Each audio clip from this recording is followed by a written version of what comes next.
بسم اللہ الرحمن الرحیم. قرآن پاک نے مرد اور خواتین دونوں کے لیے عبد کی اصطلاح استعمال فرمائی. دونوں کو عبد کا عبد میں بندہ ہے، جس سے مراد اللہ کے عبادت گزار ہونا اور بندہ ہونا ثابت ہوا.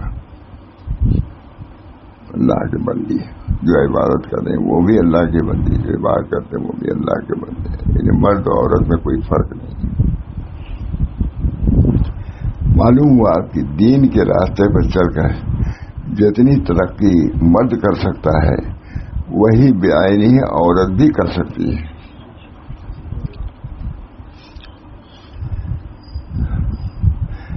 اگر ایک مرد ولی کامل بن سکتا ہے تو عورت بھی ولی کامل بن سکتی ہے. سمجھ میں نہیں تو عورت بھی ولی کامل. ہم نے جب یہ عمارت بنی ہے عورتوں کے لیے، جو بڑی عمدہ عمارت ہے، تو میں نے تقریب میں کہا سبھی بڑے بڑے علماء تھے. میں نے کہا کہ میں نے خاص طور سے اس کو بہت خوبصورت بھی بنوایا ہے کیونکہ یہ عورتوں کی طرف منسوب ہے. عورتیں کو ہم لوگ سے شکایت ہے کہ ہم ادھر توجہ لے نہیں کرتے. اس میں بہترین بلڈنگ میں نے بنوائی ہے تاکہ عورتیں خوش ہو جائیں. وہ خوش ہو گئی. علماء تھے، سب علماء بڑے تھے. تو کسی نے بیان نہیں کیا لوگوں نے کہ مولانا نے امبر محل اس چیز کو عورتوں کے لیے ہے نا. اب تو تھے نا بہت.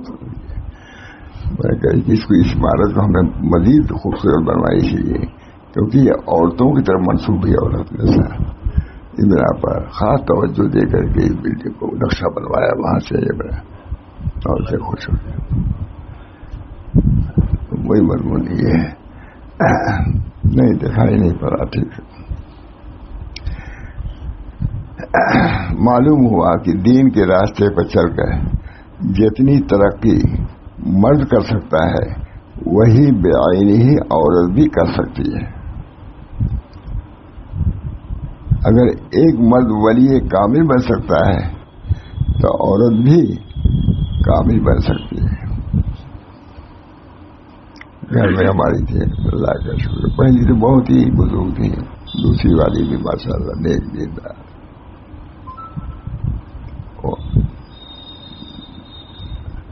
اللہ تعالیٰ دونوں ہی کی مغفرت فرمائے. اگر ایک مرد ولی کامل بن سکتا ہے تو عورت بھی ولی کامل بن سکتی ہے. عورتوں میں بھی اولیاء اللہ کی کمی نہیں ہے.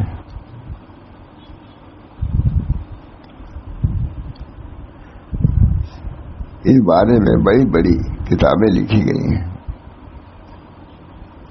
عورتوں کے سلسلے میں، جن میں ان عورتوں کا ذکر کیا گیا ہے جو ولایت کے مقام کو پہنچی ہوئی ہیں. ہمارے حضرت کی ساس تھی، بہت ولی کی. حضرت خود کرتے ولی ہے. نانی ہمارے گھر کو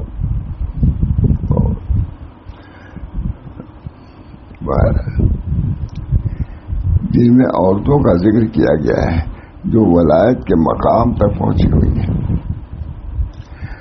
ولی کامل گزری ہیں. ایک دو نہیں، سینکڑوں ہزاروں کی تعداد میں ہے. ہوتا ہے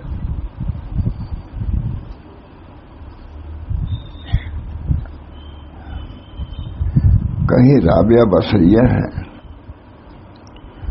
کہیں رابعہ بصریہ ہیں، کہیں رابعہ ادویہ ہیں، اور پھر صحابیات جتنی ہیں وہ تو ساری کی ساری اولیاء کاملین میں سے ہیں. صحابہ عورتیں جو صحابہ تو تابعین تبع تابعین اور بعد کے لوگوں میں بڑی بڑی کامل عورتیں پیدا ہوئی ہیں. پھر ہر فن کے اندر پیدا ہوئی ہیں. محدث، مفسر، ادیب، شاعر، مؤرخ بھی گزری ہیں. ان کی تصنیفات ہیں اور ہزاروں مرد ان سے فائدہ اٹھاتے رہتے ہیں. اگر عورت دینی ترقی نہ کر سکتی تھی تو یہ عورتیں کہاں سے پیدا ہو گئیں؟ پیدا ہوئی. حضرت عائشہ رضی اللہ تعالی عنہ جو نبی کریم صلی اللہ علیہ وسلم کی زوجہ پاک ہے، حضرت عائشہ عجیب و غریب عالمہ تھی، عجیب و غریب اللہ تعالیٰ نے علم بھی دیا، فہم بھی دیا، خوب پہچانتے تھے حضور صلی اللہ علیہ وسلم۔ حضرت عائشہ صدیقہ جو نبی کریم صلی اللہ علیہ وسلم کی زوجہ پاک ہے، ان کے بارے میں حضور صلی اللہ علیہ وسلم نے ارشاد فرمایا کہ میری وحی کا آدھا علم میرے سارے صحابہ سے حاصل کرو اور آدھا علم تنہا عائشہ سے حاصل کیا کرو۔ اب اور تم دلیل مت سمجھنا۔ گویا صدیقہ عائشہ اتنی زبردست عالمہ ہے کہ نبوت کا آدھا علم آپ کے پاس ہے، آدھے علم میں سارے صحابہ شریک ہیں۔ حضرت عائشہ صدیقہ ایک عورت ہی تو ہے، تو عورت کو اللہ نے وہ رتبہ دیا کہ ہزار صحابہ ایک طرف اور ایک عورت ایک طرف۔ اس سے معلوم ہوا کہ عورت جب ترقی کرنے پر آتی ہے تو اتنی ترقی کر جاتی ہے کہ بڑے سے بڑے مرد بھی وہاں پیچھے رہ جاتے ہیں۔ تو اللہ تعالیٰ کی طرف سے عورتوں کی ترقی میں کوئی رکاوٹ نہیں ہے، چاہے دنیا میں ترقی کریں یا دین میں ترقی کریں، علم و فضل میں عورتیں ترقی کر سکتی ہیں، کوئی ممانعت نہیں ہے۔ کہاں ذکر آ گیا عورتوں کا؟ آپ حضرات نے امام ابو جعفر کا نام سنا ہوگا، جن کی کتاب تحابی شریف ہے، جو حدیث شریف کی مشہور کتاب ہے، مدارس میں پڑھائی جاتی ہے۔ یہ ایک عورت کا طفیل ہے۔ امام تحابی کی بیٹی نے اس کتاب کے جملہ روایات کی املا کی ہے۔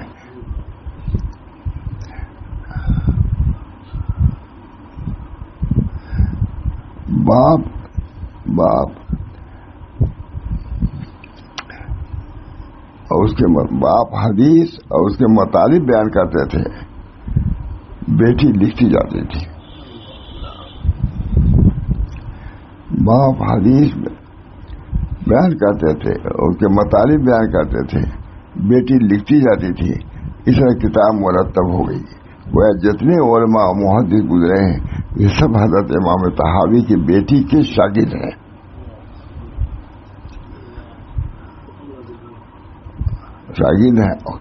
اور احسان مند ہے۔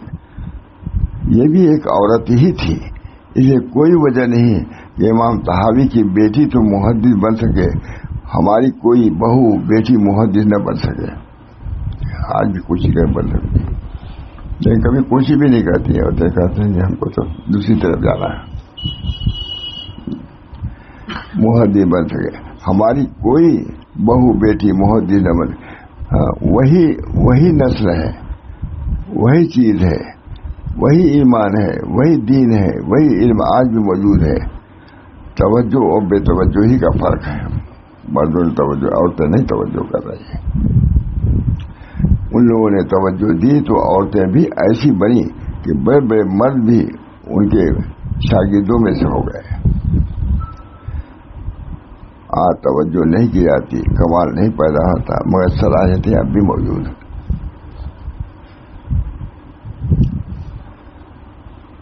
نام آ گیا حضرت عائشہ۔ حضرت ابن عباس بڑے جلیل القدر صحابی ہیں، امت میں سب سے بڑے مفسر قرآن ہیں، لیکن حضرت عائشہ کے شاگرد ہیں، حضرت عائشہ کے شاگرد ہیں۔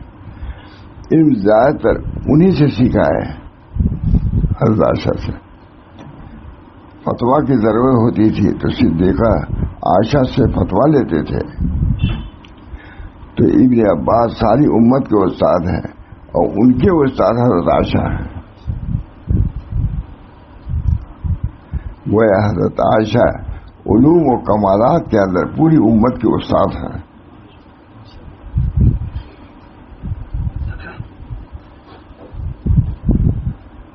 خود حضرت امام بخاری کو دیکھیے، ان کو امیر المومنین فی الحدیث بنانے والی ان کی والدہ ہیں، سننا چاہیے نہیں؟ اور سب کوئی بات ہے.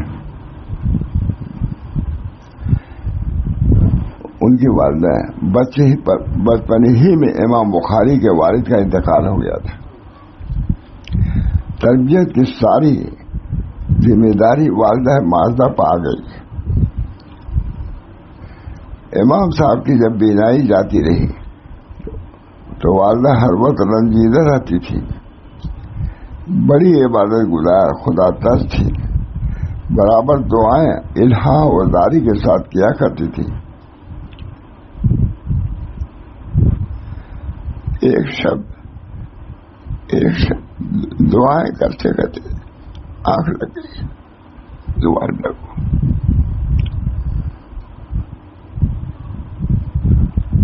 حضرت ابراہیم علیہ السلام کو خواب میں دیکھا کہ وہ فرما رہے ہیں کہ تمہاری دعا کی برکت سے اللہ پاک نے تمہارے بیٹے کی آنکھ روشن کر دی. دیکھا تو واقعی ان کی آنکھیں روشن تھی. پھر تو اللہ تعالیٰ نے ایسی روشنی عطا فرمائی کہ تاریخ کبیر کا مسودہ چاندنی رات میں لکھا. یہ تھی حضرت امام بخاری کی والدہ جن کی زیر تربیت رہ کر حضرت امام بخاری امیر المومنین فی الحدیث ہو گئے. ٹھیک ہے. پھر تو اللہ نے ایسی روشنی عطا کی کہ تاریخ کبیر کا مسودہ چاندنی رات میں لکھا. یہ تھی حضرت امام بخاری کی والدہ جن کی زیر تربیت رہ کر حضرت امام بخاری امیر المومنین فی الحدیث ہو گئے. ماؤں کی گود بچوں کے بنیادی راستہ ہے عنوان ہمارا. سنا دیں. اس میں کوئی شک نہیں کہ ماؤں کی گود بچوں کی بنیادی مدرسہ ہے. ماؤں کی تربیت سے ایک نہیں ہزاروں اولیاء اللہ پیدا ہوئے جن کی نظر معرفت نے بگڑے ہوئے انسانوں کے دل بنا دیے. ماؤں کے. اسی لیے میں کہتا ہوں کہ بچوں کے دینی مدرسوں کے ساتھ ساتھ بچیوں کے مدارس کی بھی سخت ضرورت ہے. دیکھیے حضرت کریں, دینی مدارس کی بھی ضرورت ہے تاکہ انہیں دین کی بنیادی باتوں سے واقف کرایا جا سکے. آج بے دینی کا ماحول ہے. بہت سے مسلمان اپنے لڑکیوں کو کالجوں اسکولوں میں تعلیم کے لیے بھیج رہے ہیں. کالج کی تعلیم کے دوران لڑکیاں دوسروں کے ہاتھ لگ جاتی ہیں. مرتد ہو کر غیروں کے ساتھ شادیاں بھی کر رہی ہیں. خدا کے لیے ان کے دین و ایمان کی تحفظ کے لیے آگے بڑھیے. ان کی تعلیم کا اپنا بندوبست کیجیے. مدرسے اور تعلیم گاہیں بنائیے. اگر ایسا نہیں کریں گے تو وہ دن دور نہیں کہ ہم اپنی کوتاہی پر خون کے آنسو روئیں گے. اور جب تک بچے بچیاں ارتدادی لہروں کا شکار ہو چکے ہوں گے. پہلی خبر لو, آج اس مدرسے میں آ کر بڑی خوشی ہوئی. بچیوں نے بخاری شریف کی آخری حدیث کی تلاوت کی. اس حدیث پر کلام کرنے سے پہلے مناسب سمجھتا ہوں کہ کچھ حفاظت حدیث سے متعلق باتیں کروں تاکہ حدیث کی اہمیت پوری دلوں میں بیٹھ جائے. حدیث کی حفاظت تھوڑی سی بات. یہ محدثین اعظام کا بڑا احسان ہے. ان کے انتھک محنتوں کے نتیجے میں حدیث پاک کا عظیم الشان ذخیرہ ہمارے سامنے موجود ہے. اس سلسلے میں پہلی بات تو یہ سمجھ لیجیے کہ قرآن پاک کی طرح اللہ تعالیٰ نے احادیث رسول کو بھی قیامت تک محفوظ رکھے گا. اللہ تعالیٰ قرآن پاک کی طرح احادیث پاک کو بھی قیامت تک محفوظ رکھے گا. اعلان فرمایا ہے قرآن پاک میں اللہ تعالیٰ نے جو یہ ارشاد ہے, ہم نے ہی قرآن کو نازل کیا اور ہم ہی اس کی حفاظت کرنے والے ہیں. اس سے مراد کیا صرف قرآن ہی ہے؟ نہیں, بلکہ ذکر میں قرآن بھی داخل ہے اور احادیث رسول بھی شامل ہے. اس کی بھی حفاظت ہوگی. ہمارے شیخ مولانا محمد احمد صاحب پرتاپ گڑھی فرمایا کرتے تھے کہ اس آیت کریمہ میں قرآن و حدیث کے ساتھ ساتھ حاملین قرآن کی بھی کو بھی شامل ہیں، ان کی بھی حفاظت کا وعدہ نکل آیا ہے۔ جب قرآن کی حفاظت، حدیث کی حفاظت، تو اہل حدیث کی حفاظت نہیں ہوگی۔ اہل حدیث علماء احادیث جو ہیں، کیا ان کو اللہ ختم کر دے گا؟ پھر کیسے؟ ساتھ ساتھ حاملین قرآن بھی شامل ہیں، ان کی بھی حفاظت کا وعدہ اللہ تعالیٰ نے اس آیت کے ذریعے کیا ہے۔ قرآن و حدیث میں فرق صرف اتنا ہے کہ قرآن وحی مطلوع ہے، تلاوت کی جاتی ہے، جس کو حضرت جبریل السلام لے کر آپ صلی اللہ علیہ وسلم کے پاس آتے تھے، اور احادیث رسول نبی غیر ان کی، اور احادیث وہی غیر مطلوع ہیں، جن کی تلاوت تو نہیں ہوتی لیکن وہ بھی وہی ہیں، جن کا ایک براہ راست حق تعالیٰ کی طرف سے آپ کے قلب اطہر پر ہوتا تھا۔ یہ ساری کی ساری حدیثیں علوم و معارف کا وہ ذخیرہ ہے جو قرآن ہی کی توضیح و تشریح کرتی ہیں۔ ٹھیک ہے صاحب، تو میں نے سب پڑھا بھی نہ ہو، یہ ساری کی ساری حدیثیں علوم و معارف کا وہ خزانہ ہے جو قرآن ہی کی توضیح و تشریح کرتی ہیں۔ قرآن کریم کا اصل منبع و سرچشمہ علم خداوندی ہے۔ قرآن کریم کا اصل منبع و سرچشمہ علم حدیثی ہے، علم خداوندی ہے، اور علم خداوندی بارہ تعالیٰ کی دیگر صفات عالیہ میں سے وہ صفت علم جو کہ بحر ناپیدا کنار ہے۔ اللہ کے علم کے کوئی حد نہیں ہے، ناپیدا کنار ہے، جو قرآن اپنے بارے میں ہے۔ فَاعْلَمُوا إِنَّمَا أُنزِلَ بِعِلْمِ اللَّهِ، یہی نا جان لے کہ قرآن اللہ کی وحی سے نازل ہوا ہے، قرآن وحی سے نہیں ہے۔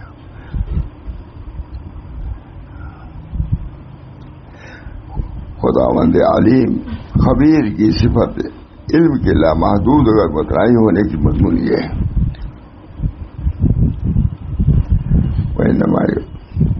کتنی وسعت، کتنی فراوانی، کتنی عظمت، کتنی جامعیت ہے کہ ساری دنیا کے درختوں سے قلم تراش لیے جائیں اور ساری دنیا کے سمندر بلکہ اس سے 7 گنا سمندروں کو روشنائی بنا دی جائے، تب بھی ان مضامین کو سمجھنا ممکن نہیں ہے جو قرآن کریم کے الفاظ و تعبیرات میں سمو دیے گئے ہیں۔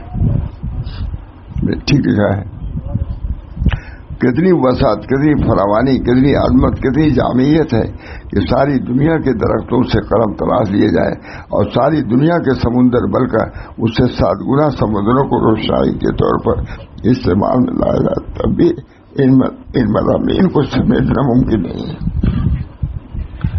جو قرآن کریم کے الفاظ و تعبیرات میں سمو دیے گئے ہیں۔ ذرا تصور فرمائیے کہ ایک ہی درخت سے کتنے ہزار قلم تراشے جا سکتے ہیں۔ پھر غور فرمائیے کہ ساری دنیا کے درختوں سے اربوں خربوں قلم بنائے گئے ہیں اور 6 کروڑ میل میں پھیلے ہوئے ہیں۔ سمندر کا پانی روشنائی میں تبدیل کر لیا جائے اور پھر اس سے بھی 7 گنا یعنی 42 کروڑ میل میں پھیلے ہوئے سمندر روشنائی بنا دیا جائے اور یہ ساز و سامان مضامین کا احاطے، تب بھی قرآن کے مضامین کو سما نہیں سکتے، اتنے سمندر ہے۔ اس لیے حضور پاک صلی اللہ علیہ وسلم نے ارشاد فرمایا اہل علم اس سے کبھی سیر نہ ہوں گے اور اس کے عذابات کبھی ختم نہیں ہوں گے، نہیں جگہ ولا یخرجون۔ اس لیے قرآن کی توضیح و تشریح کے لیے اس نبی کا انتخاب ہوا جو جامع العلوم ہے۔ جو طلبہ علم تھا تو اسے نبی بھی اسی اللہ نے تجویز کیا ہے، یہ بھی کتنی اچھی بات ہے۔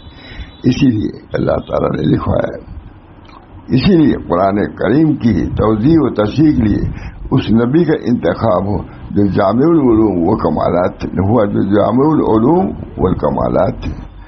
آپ کے ہر حدیث خود قولی ہو یا فعلی اللہ تعالیٰ کے کلام کی تفصیل ہے، لہذا اگر اللہ تعالیٰ کے کلام کو سمجھنا ہے تو وہ حضور اکرم صلی اللہ علیہ وسلم کے حدیث کے بغیر ممکن نہیں ہے۔ جو آدمی یہ چاہے یا دعویٰ کرے کہ میں حدیث کی مدد کے بغیر قرآن کو سمجھ لوں گا تو در حقیقت نزول وحی اور اس دنیا میں پیغمبروں کی بعثت کے فلسفہ سے ظاہر ہے. یہ قرآن حکیم میں ہے. وَأَنزَلْنَا إِلَيْكَ الذِّكْرَ. حضرت عائشہ صدیقہ سے کسی نے پوچھا کہ نبی کریم صلی اللہ علیہ وسلم کے اخلاق کیسے تھے؟ تو حضرت عائشہ نے فرمایا کہ آپ کا اخلاق خلق عظیم، خلق عظیم. یہی نا معلوم ہوا کہ آپ کی تعلیمات کی روشنی میں قرآن کو پڑھا جائے، اور اگر ہم نے حدیث سے قطع نظر کر کے اور سرکار دو عالم صلی اللہ علیہ وسلم کی تعلیمات کو پس سے پش ڈال دیا، صرف ڈکشنری یہ لغت کی مدد سے قرآن سمجھنے تو نہیں سمجھ سکتے، حدیث سے ملانا ہوگا. تمام ٹھیک ہے. بہت اللہ تعالیٰ دعا کیجیے قرآن و حدیث کی تعلیمات جاری رہیں اور ہم سب لوگوں کے دلوں کو منور کرتی رہیں. اللہ تعالیٰ صحیح ایمان، صحیح تصدیق کی دولت سے ہم سب لوگوں کو مالا مال فرمائے، اس کے برکات سے ہم سب لوگوں کو مستفید فرمائے. ربنا تقبل منا انک انت السمیع العلیم برحمتک یا ارحم الراحمین بحرمت سید النبی الکریم صلی اللہ علیہ وسلم.